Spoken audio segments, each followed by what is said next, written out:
Good morning, church. You want to go ahead and grab your Bibles, open up to Exodus chapter 20. Exodus 20 will be in verse 15 this morning as we continue in our series in the Ten Commandments.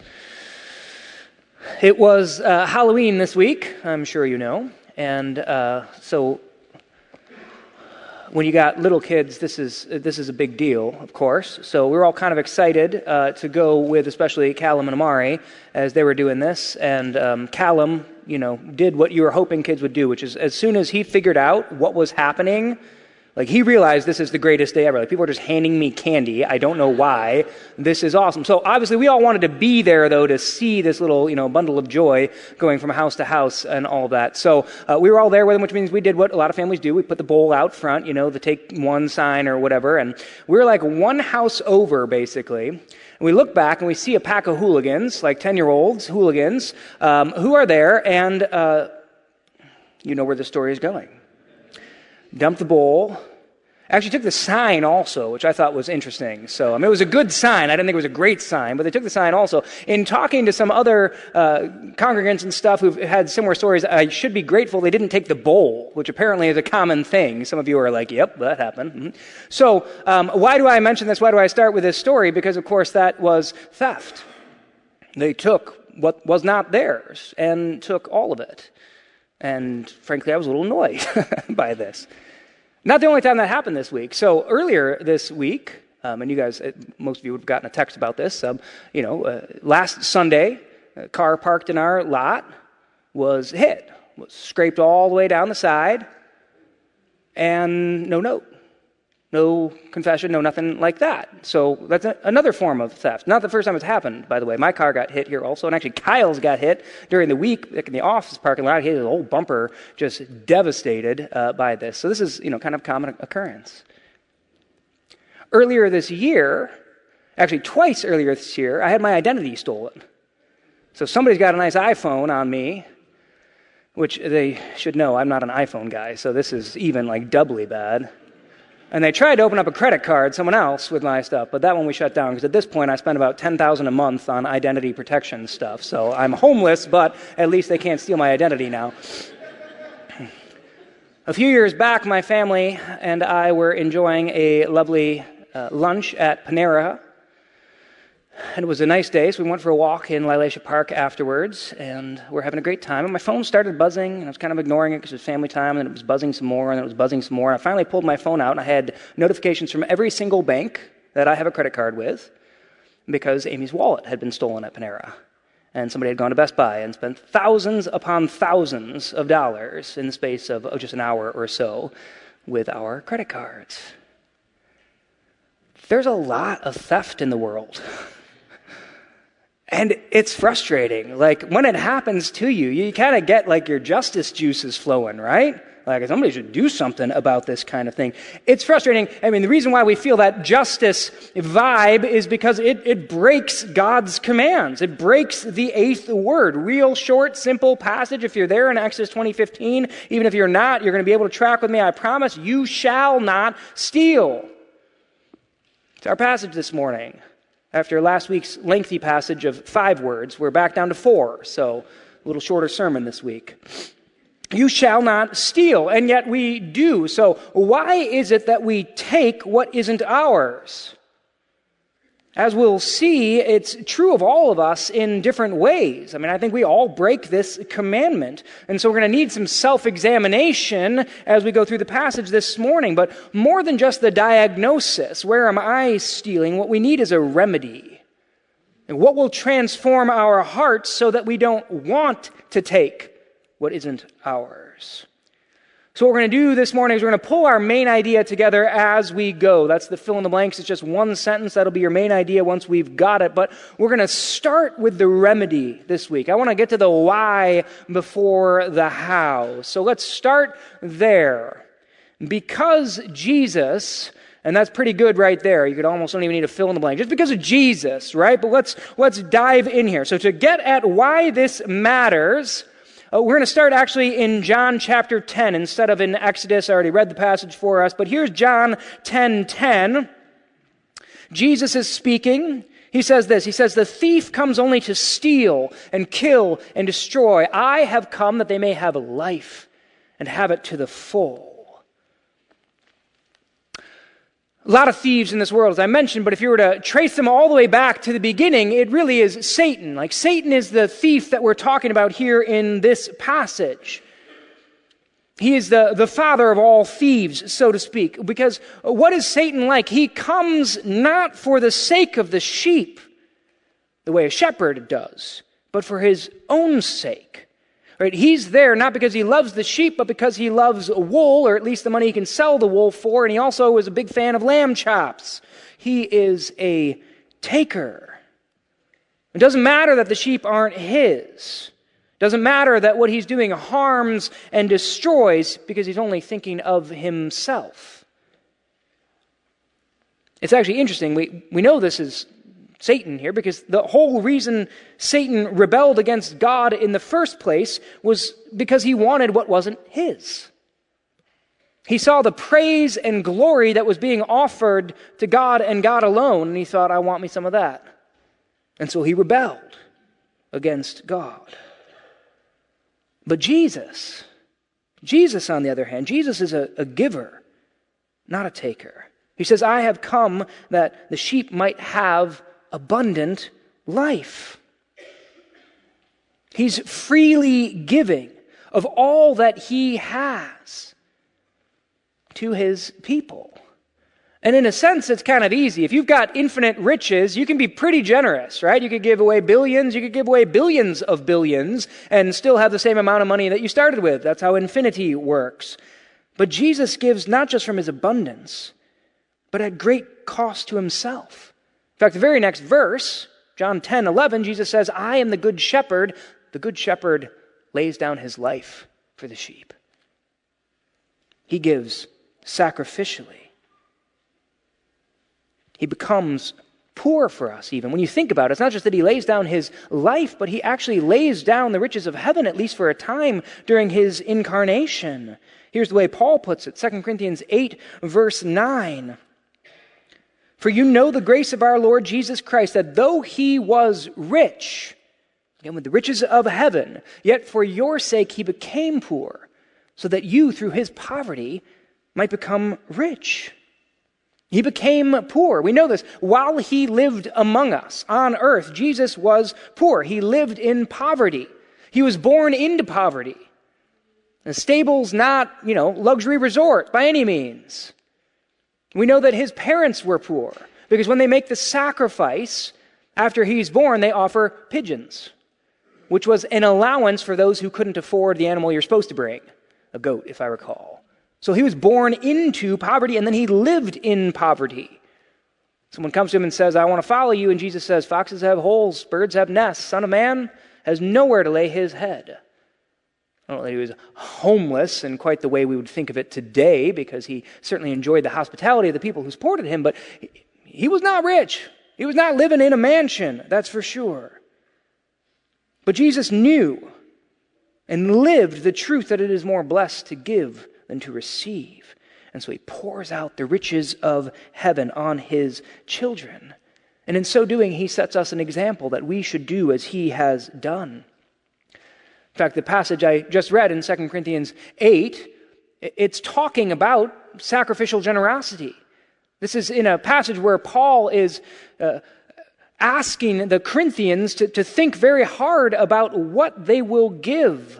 In this case, his famine relief efforts. Just a few verses earlier, he talks about the Macedonian church and what they had done. He writes this. This is 2 Corinthians 8, 1-5. And now, brothers and sisters, we want you to know about the grace that God has given the Macedonian churches. In the midst of a very severe trial, their overflowing joy and their extreme poverty welled up in rich generosity. For I testify that they gave as much as they were able and even beyond their ability.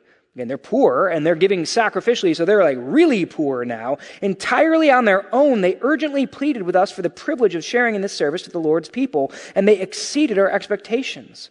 They gave themselves, first of all, to the Lord, and then by the will of God, also to us.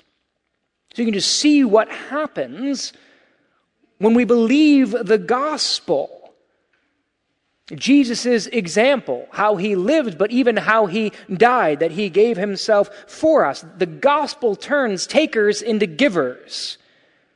We can afford to give, even if we're in extreme poverty like the Macedonians. We can afford to give and not take because we have all that we need already. We are already rich.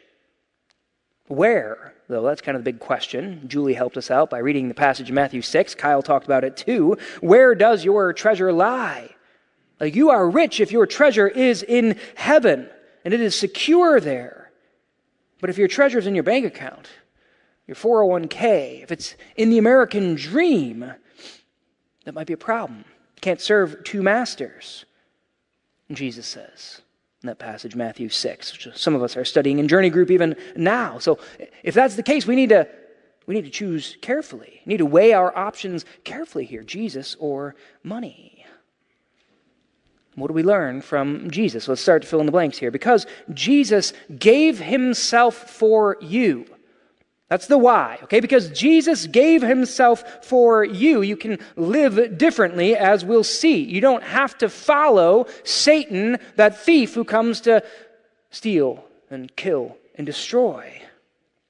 You don't even have to follow your own flesh, your sin nature. Let's actually start to talk about that. So because Jesus gave himself for you, don't something. Fill in the blank. I'm just going to give you a hint right now. It's not steal. So don't be like, I know where this is going, and write steal. And you're going to be wrong, okay? Even though the text says, you shall not steal. Well, we know that we are called to an expansive obedience, is the way one writer put it. So it's never just make sure you keep this one really narrow command, but kind of work out the implications of this. We might sum this up as saying, never deprive people of what is properly theirs. There's a lot of application there. I actually like the way Colin Smith put it in his book, The 10 Greatest Struggles of Your Life, about the 10 Commandments. He says that what this command is prohibiting really is the desire to get as much as possible while giving as little as possible. That's what's behind this, being a taker without being a giver. And I think that's exactly right. That's the idea exactly. But the problem is that we are born as takers. And that's the way our hearts are hardwired. You know this because most kids steal. And some of you are like, yep. I can think of my own kids. I can also think of myself. And funny, actually reading a bunch of books on the 10 Commandments, when I was reading these chapters, how many of the authors started with a story of when they stole as kids. Maybe it's just candy from the cupboard, but maybe you're caught shoplifting twice, like certain pastors that you have in this church. Many kids steal. The problem is it doesn't go away on its own either. It turns out many adults steal too. Talk to people who work in hotels sometime. All the things that get taken from hotels. You know, it's not the little shampoo bottles, which they don't even have anymore, but, you know, it's the hairdryer and the towels and even the sheets. Like, people would probably take the lamps off the tables if they weren't bolted to the tables, which, by the way, is why they're bolted to the tables.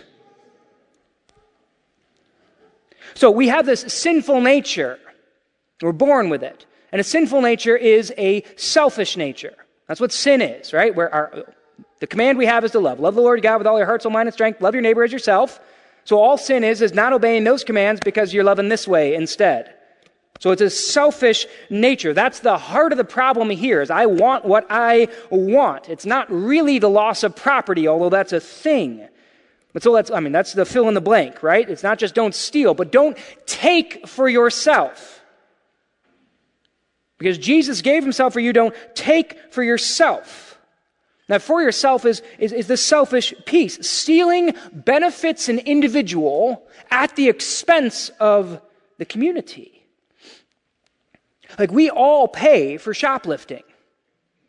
You think of how much stores spend on security systems, security guards, and never mind the loss that results from the theft.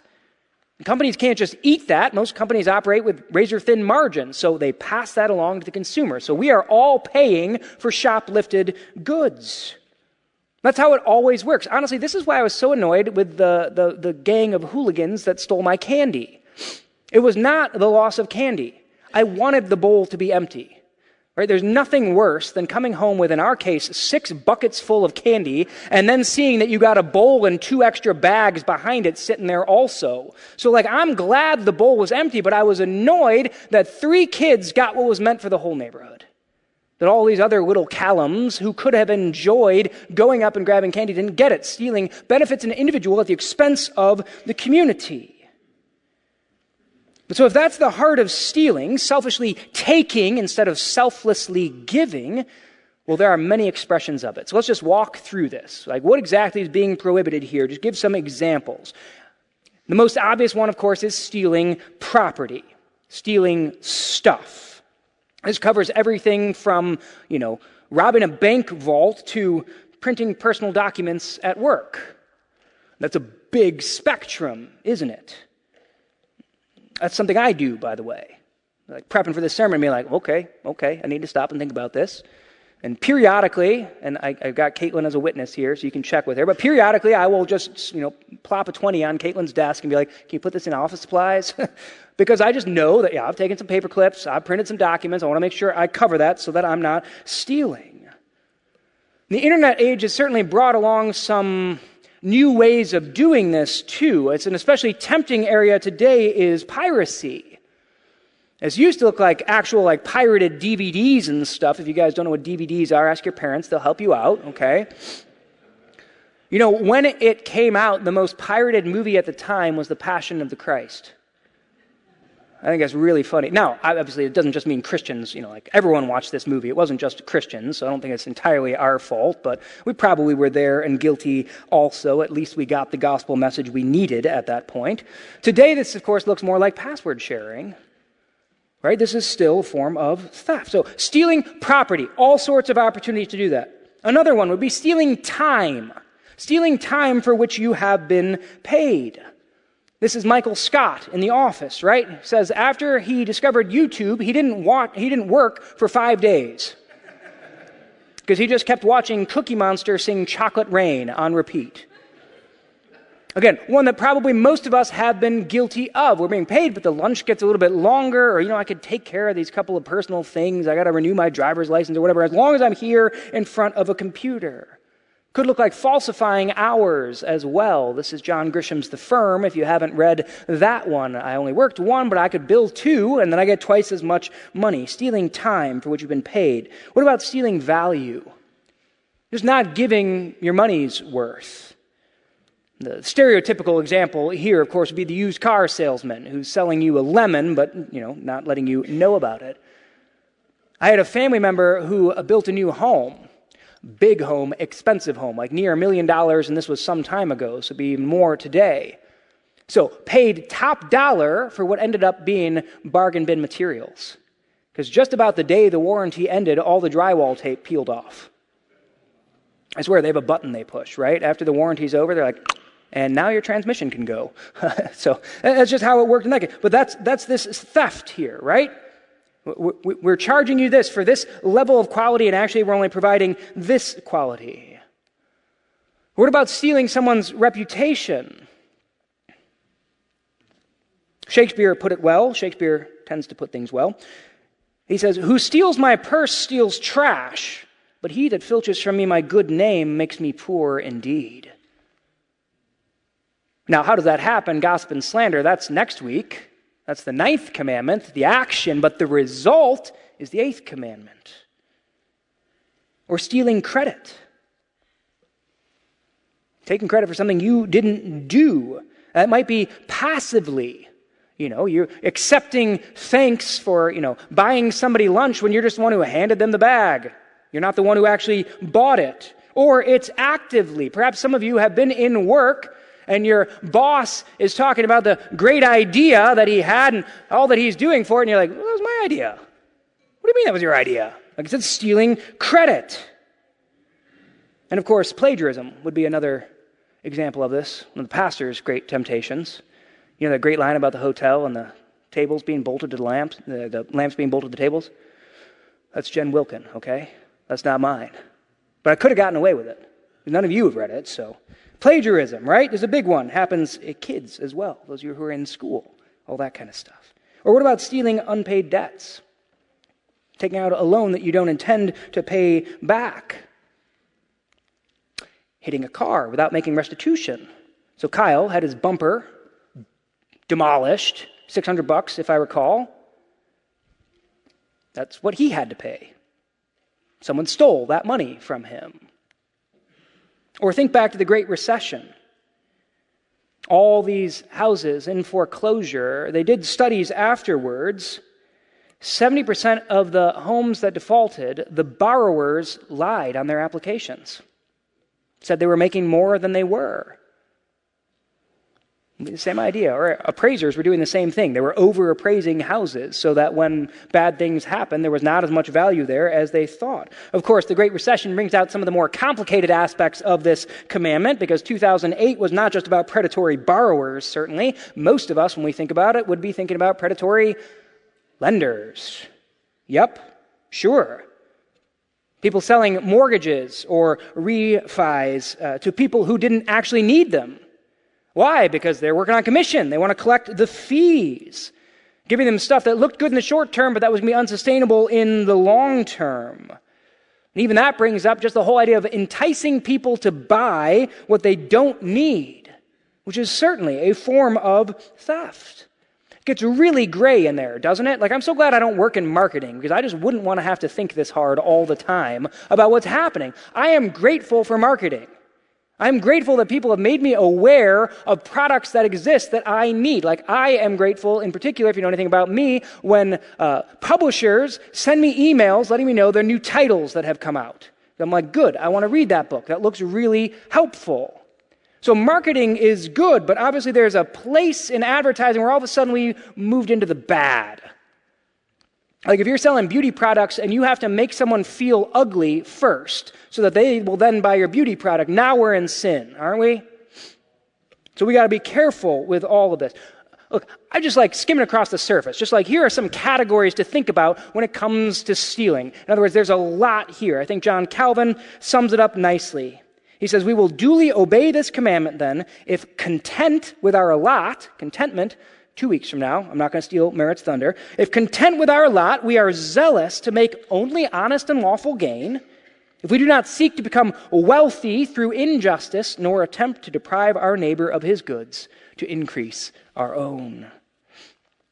We keep this command when we stop taking for ourselves.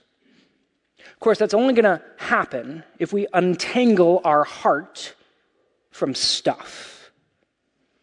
And if we remember the last section, the why, we don't need to take because we serve a God who gives. That frees us from stealing, from greed, from miserliness. Like, there's that sense of it's your property, sure, we'll come back to that in a moment, but it's also in your care as a steward, because ultimately everything you have is a gift that changes how we think about it, changes how we think about our stuff. And starts to move us towards a positive vision as well. Because Jesus gave himself for you. Don't take for yourself, but there's something you can do here. So let's look at it. But fill in the blank. All right, so I keep saying it. We've said it throughout this series. We'll see it again today. Where an action is prohibited, the contrary duty is commanded. Again, that's the Westminster Larger Catechism. It's true again here. I like the way Kevin Young says it. He says, if I want to keep this commandment fully, it means that I want to protect and promote my neighbor's well-being. I want to be able to help my neighbor in need, right? Like there's a positive vision here. So it's not just don't take for yourself, but in light of the gospel, give yourself to others. Give yourself to others. There's your fill in the blank. So stop following mammon, right? Stop following money. Start following Jesus. How? Well, where your treasure goes, there goes your heart. It's a little bit like, you buy the nice balloons at Jewel or something, and they come with a little weight on the bottom. And if you got kids, you know how this game goes, right? You throw the weight, and then the balloon goes with it, right? That's treasure and our heart. So you toss your treasure, and your heart's going to go after it. So if your heart's not in the right place, start putting your treasure where you want it to go. and it'll follow, like the balloon following the weight. Kent Hughes says it well, former pastor at College Church over in Wheaton. He says, every time I give, I declare that money does not control me. And I love this next part. He says, perpetual generosity is a perpetual de-deification of money. So every time you give, you're saying money is not God. You're de-godding money, which is a good thing to do. That's throwing the weight, and the balloon will go with. But I think in obeying this command, it's about more than just giving money. Important though that is, because we actually have to take it a step back, because where's that money coming from? Where are you getting what you're going to give? And Paul, when he speaks of ethical behaviors, usually talks in terms of put-offs and put-ons. See it in Ephesians and Colossians especially, and so it's almost like changing clothes. You got to put off the old behavior and then put on the new behavior. And look what he says about stealing. This is Ephesians 4, verse 28. Anyone who has been stealing must steal no longer. There's the put off, right? That's the old clothes. So he must steal no longer, but must work. And it doesn't just say give, it says work. Doing something useful with their own hands that they may have something to share with those in need. There's where the giving comes in. We are made to work. I would say a lot more about this, but we just did a series in August on this whole idea right here. Faith at work. So we're made to work. We're made to work for a lot of reasons. And again, you can go back and listen to that series if you forgot.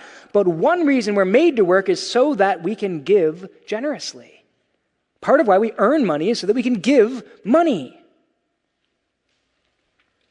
Because the other option is rougher. And Paul actually talks about this one too. So he was warning the Thessalonians to stay away from the idle and disruptive. Those two usually go together, of course. And he points to his own example where he says, I've been working hard. I've been working night and day so that I wouldn't be a burden to anyone. And then he wraps up with this, 2 Thessalonians 3, verse 10. For even when we were with you, we gave you this rule. The one who is unwilling to work shall not eat. Don't come begging to the church for food if you're able to work and not willing to work. Because honestly, that's just another way to steal, really. Taking time for yourself and making others work to keep you fed. That's the selfishness again. This is not what the gospel should produce in us. You want to see what the gospel should produce in us? There's a much better vision in Acts chapter 4. Here's verses 32 to 35. This is the early church. And look at their generosity and where it comes from. Acts 4, 32 to 35. No one claimed that any of their possessions were their own. Recognize it all comes from God. But they shared everything they had. And God's grace was so powerfully at work in them all that there were no needy persons among them. For from time to time those who owned land or houses sold them, brought the money from the sales, and put it at the apostles' feet. And it was distributed to anyone who had need. What I love about this passage is that they're not commanded to do this. It's not that the apostles get before the congregation and say, hey, we've got some families in need in this congregation. So some of you are going to have to sell your property, all right? And give us the money and we'll make sure it gets distributed to the people who need it. No, there's no command here. This is just the overflow of a heart transformed by the gospel. They saw a need and they met it. Luke puts it really carefully, right? He says God's grace was so powerfully at work in them. That's why they did this. It's because God's grace was at work in them. This is the gospel at work in a person's life. This is what it looks like when we truly get how much we've been given. We just start giving. Just the most natural thing in the world. Start giving sacrificially. Again, these people in Acts chapter 4, they sold real property. Like this was at a cost to them. So you want to untangle the heart? You want to get your heart to follow your treasure? Start giving. And can I speak a quick word to the kids here in the room as well? Like, now is the time to start this. And by kids, I mean even slightly older kids, like, college and career kids and stuff like this. You know what's hard to do? Is to start earning money, figure out how to spend all that money, and then realize you probably should be giving some of that money to the ministry of the church, and to those around you in need. Because now you got to cut expenses, and cutting expenses is hard. You know it's much, much easier and much wiser just from the very beginning.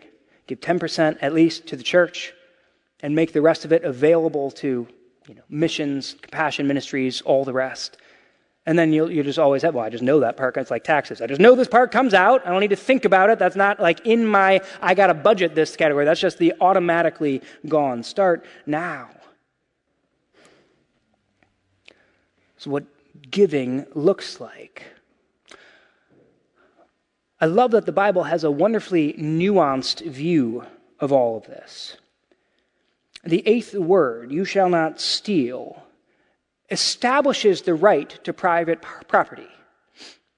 Because otherwise it wouldn't be theft, right? Well, this is, that was God's and so I can have it, right? I mean, whatever. We're all just sharing God's stuff kind of thing. No, it establishes the right to private property so that this really is theft. But the Bible also establishes that the right to private property is not an absolute right, and certainly not the most important right. You see this in the Old Testament, especially. So what would happen is, of course, periodically Israelites would fall into poverty, and really what we would think of as bankruptcy today. And what would they do in that situation? There aren't bankruptcy courts and things like that. They would sell their ancestral land that was given to them by God, Book of Joshua kind of stuff, and often would sell themselves into slavery, more like indentured servitude. So, a wealthier neighbor is lawfully purchasing this property, and really lawfully purchasing these people as well to be servants. That's his property now, but not absolutely. Because every 50th year, there was a jubilee. And all that stuff would go back to its rightful owners. Every slave was freed. And all the land, because again, this was God's gift to a specific family, all that land went back to that family. Returns to the true owner. What a beautiful picture of what we're talking about here. It's a reminder that all that we have is a gift in the same way that the land of Israel with its ancestral lots, it was this inheritance for all time for the people. So think of how that nuanced view transforms our approach to the poor, biblically speaking. Ezekiel 18 verse 7 sums it up exactly. It's talking about the righteous man. It says, the righteous man does not commit robbery, but gives his food to the hungry and provides clothing for the naked. It's the same thing we keep talking about, right? It's not just don't do the bad thing, but also do the good thing. Don't steal, but give. But give. If you look back at 13th and 14th century debates about canon law, like how should this work out in, what was then Christendom, right? Everybody was trying to live under Christian principles in Europe at this time, and they would talk about, what do you do when somebody steals because they're poor? Like, what do you do with Jean Valjean from Les Mis?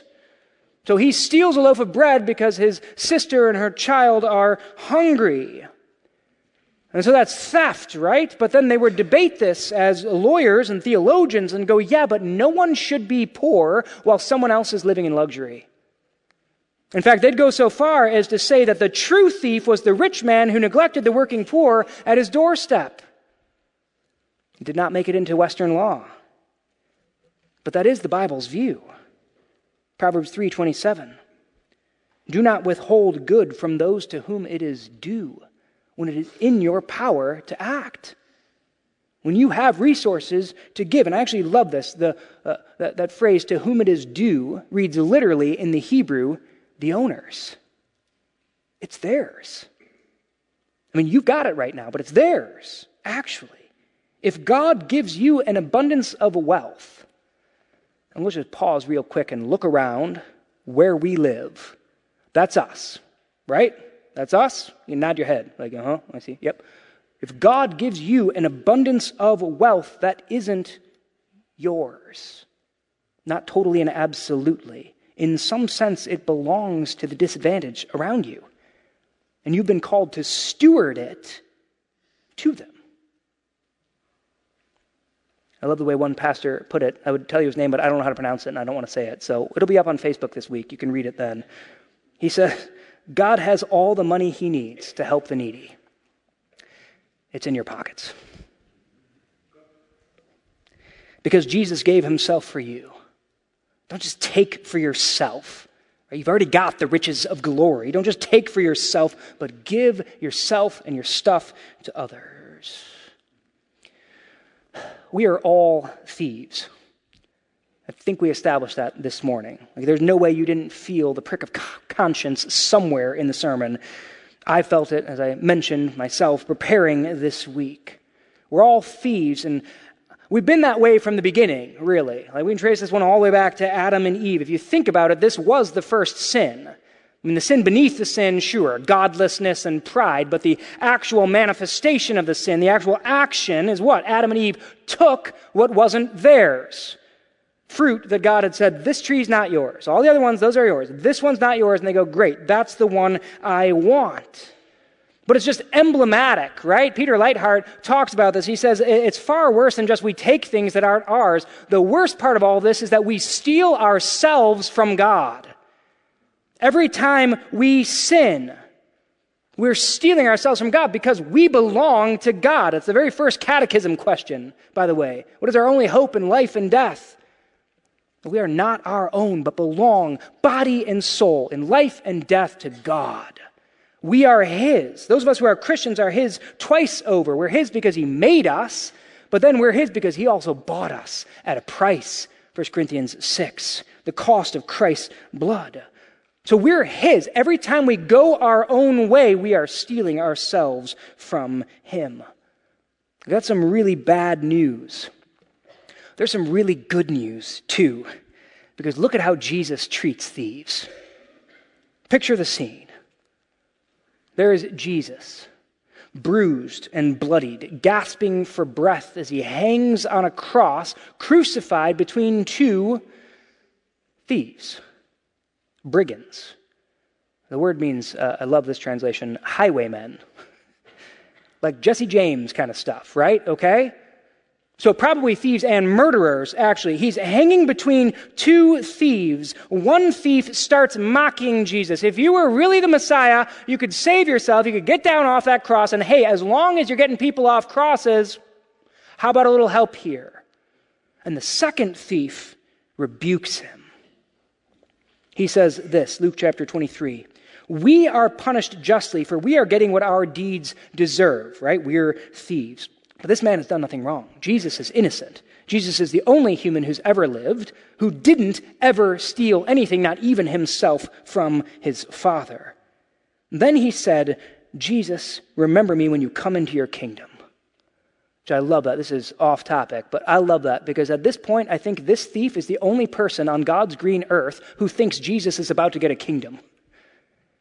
Like even the disciples sitting there are like, so we were wrong, huh? He's not the Messiah. There's no kingdom. I don't know why I was asking about right hand, left hand stuff. Like it's over. And this guy goes, I can tell you're ascending your throne right now. Would you remember me when you come into your kingdom? It's an incredible faith at this point. And look what Jesus says. Well, son, you're a thief. Like you said, you're getting what you deserve. Why don't you just hush up now and die? No, that's not what he said. Truly, I tell you, today you will be with me in paradise. Today. That is bad news. It means the guy's about to die, of course. But good news, because he says, today.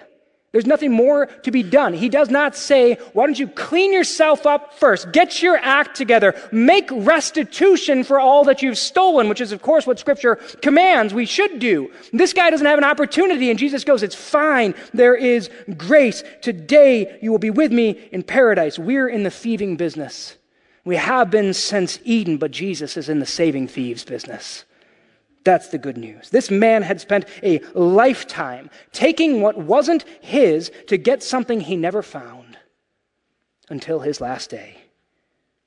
Because everything money falsely promises, comfort, pleasure, security, status, Jesus freely offers us in himself.